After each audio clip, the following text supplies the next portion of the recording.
د حضور پاک صلی الله علیه وسلم مبارک صحابه هغه مبارکانو د دنیا نه څومره ځان ساتل. د دې اندازه انسان پکار دی چې کوشش وکړي د هغې په هغه طرز زندګۍ باندې نظر واچوي. حضرت خباب رضی الله تعالی عنه په سابقین اولین کې دی، مخکې د 15 کسان مسلمانان شوي، 6م نمبر دی په اسلام کې. او دومره تکلیفونه څنګه چې بلال رضی الله تعالی عنه ته رسېدلي، هغه شانتې تکلیفونه حضرت خباب رضی الله تعالی عنه ته رسېدلي. او په وروستو وخت کې بیا فراخي راغله، د دنیا هغه نعمتونه میلاو شو، د رزق فراخي راغله، نو دی به خفه و بیا. او فرمایلی چې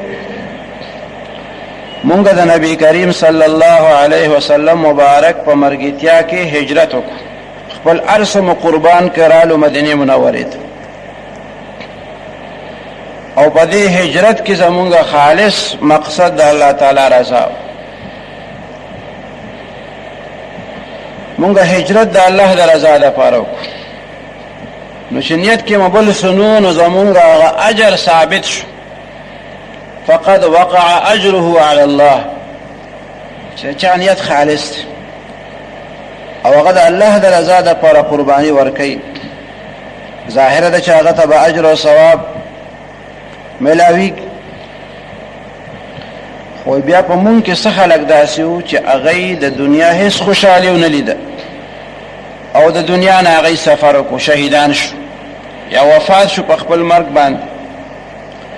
بیا د حضرت مصعب ابن عمیر رضی الله عنه بیان کوي حضرت خباب صاحب چې زمانه د کفر چې وه، دومره د مالی فراخه حالت د هغه چې یو جوړه به نن واچول سار ته به هغه نه اچول، دومره مالداره. او چې اسلام قبول کو، هغه خپل هر څه په اسلام باندې او په مسلمانانو باندې قربان که. بیا د احد په میدان کې شهید شو، او چې د هغه د دفن وخت رالو، نو بیا د کفن دپاره دومره کپړه نه وه چې د هغه ټول بدن پې پټ شوی. یو کپړه وه لنډه چې مونږ به سر طرف ته راښکه چې سر یې پټ شي نو خپې به یې ښکاره شوي، او چې خپې به مو پټولې نو بیا به د هغه صحابي مبارک سر څرګندېدو. بیا مو پیغمبر علیه الصلاة والسلام مبارک ته وویل، ای مبارک وفرمیل چې په دې کپړه باندې ورته سر پټ کړئ او په دې خپو باندې ورته سرګړی واچوئ. دغه حالت د هغه صحابي چې دومره مالدار و په زمانه د کفر کې. نو دغه خباب رضی الله عنه د خپلو ملګرو تذکره کوي او وایي اوس داسې وخت راغلی چې خوشحالي ده، نعمتونه د دنیا دي. نو دې سره به هغې ډېر فکرمند و بیا چې هسې نه زمونږ هغه دیني خدمات د خدای د رضا دپاره هغه قربانۍ د هغې په صله او په بدله کې مونږ ته د دنیا نعمتونه راشي، نو بیا خو د آخرت هغه ثوابونه کمیږي.